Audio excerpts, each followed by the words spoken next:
Hello, friend. Thank you for tuning in once again to this broadcast. I can't thank you enough for being part of our listening family all across our nation and truly our world. It's amazing to hear so often of people, even outside the borders of our country, that listen to this particular broadcast. Thank you so very much.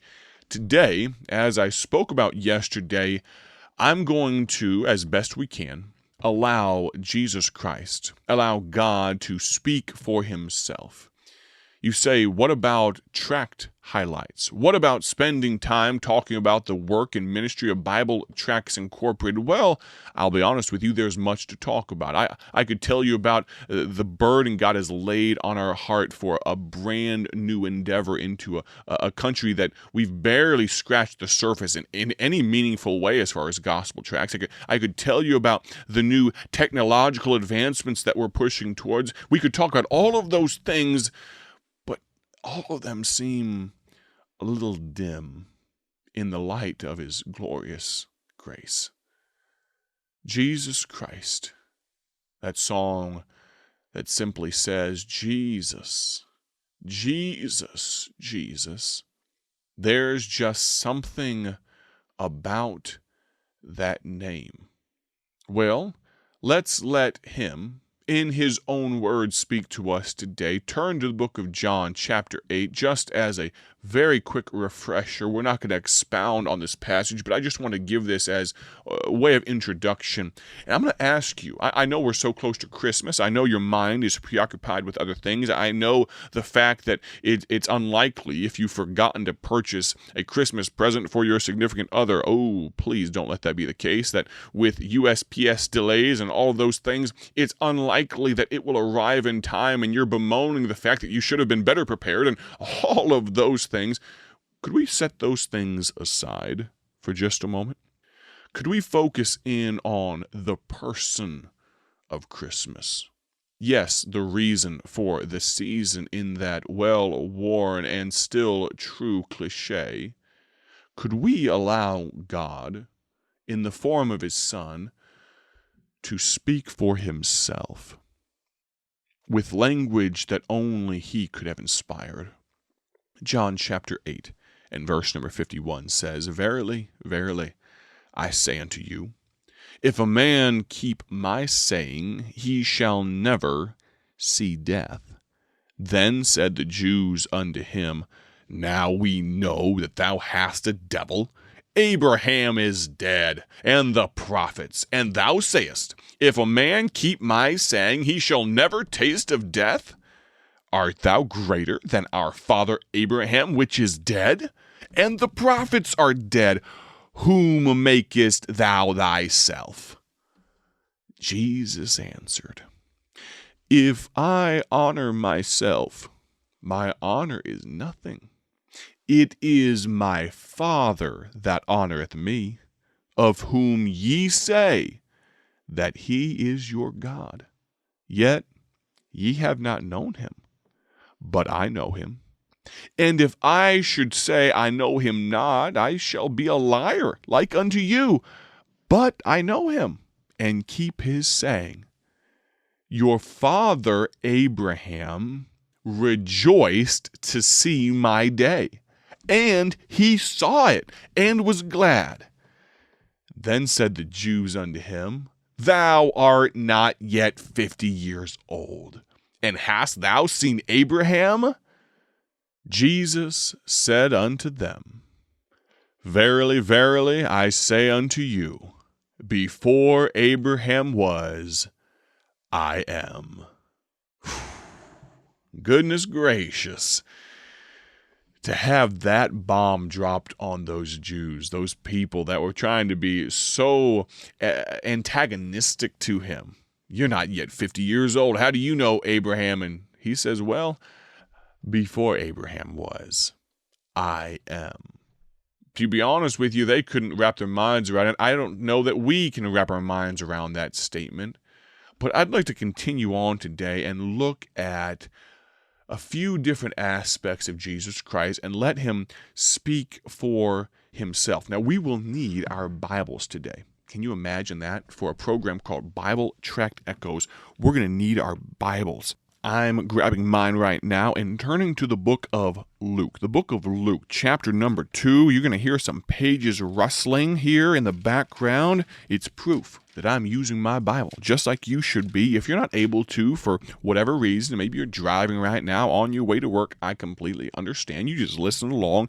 Luke chapter 2 and verse number 49. Let's look at, we're talking about the person of Jesus Christ for just a few moments, and in his own words, he gives us his mission. Luke chapter 2, verse number 49 says this, "And he said unto them, How is it that ye sought me? Wist ye not that I must be about my Father's business?" Now, you've heard that phrase before, I am sure. I must be about my Father's business. Well, here in Luke chapter 2, verse 49 is where that's found. And Jesus Christ is saying in his own words to his parents, actually, that, Mom, Dad, I love you. You mean a lot to me, but you got to realize that I've been sent here. I'm on this earth for a greater purpose than just to be the son of Mary and Joseph.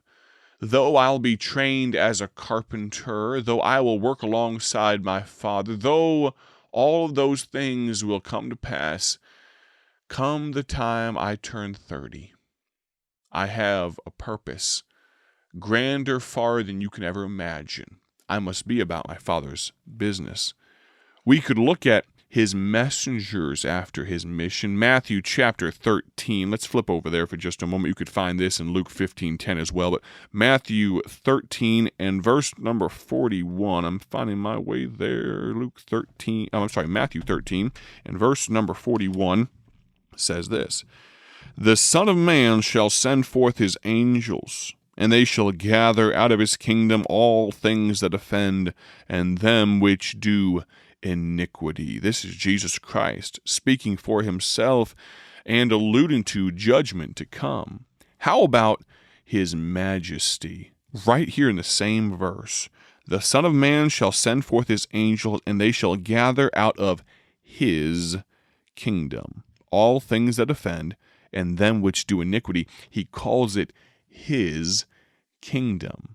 How about his prerogatives? How about the fact that Jesus Christ has some abilities that you and I can never have and will never have? I'm going to need you to turn over to the book of Mark, chapter number 2, and verse number 5. Mark 2:5 says this, "When Jesus saw their faith, he said unto the sick of the palsy, Son, thy sins be forgiven thee."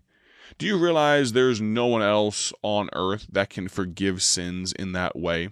There is no earthly father with a little f. There is no priest, prophet, pastor. There is no man of the cloth that can forgive your sins on God's behalf or otherwise. Only Jesus Christ can forgive sins. He saw the faith of the men around the lame man and realize that, yes, we can forgive each other and not let something harm our relationship, but only God can truly wipe away sin. Turn over to the book of Matthew, chapter number 25, for sake of time. I've got so many more that we could go through here, but really, you could open up the Bible yourself after this program and just look through the Gospels. If you have a red letter edition, you can see them very easily, but I'd recommend even just reading along and seeing the context around when Jesus speaks and when he speaks of himself. Matthew, chapter number 25, and verse number 31. Let's try to hop, skip, and jump through here. There's a longer passage at hand. But Matthew 25, verse 31, "When the Son of Man shall come in his glory, and all the holy angels with him, then shall he sit upon the throne of his glory, and before him shall be gathered all nations. And he shall separate them one from another, as a shepherd divideth his sheep from the goats. And he shall set the sheep on his right hand, but the goats on his left. Then shall the king say unto them on his right hand, Come, ye blessed of my Father, inherit the kingdom prepared for you from the foundation of the world. For I was an hungered, and ye gave me meat. I was thirsty, and ye gave me drink. I was a stranger, and ye took me in. Naked, and ye clothed me. I was sick, and ye visited me. I was in prison, ye came unto me.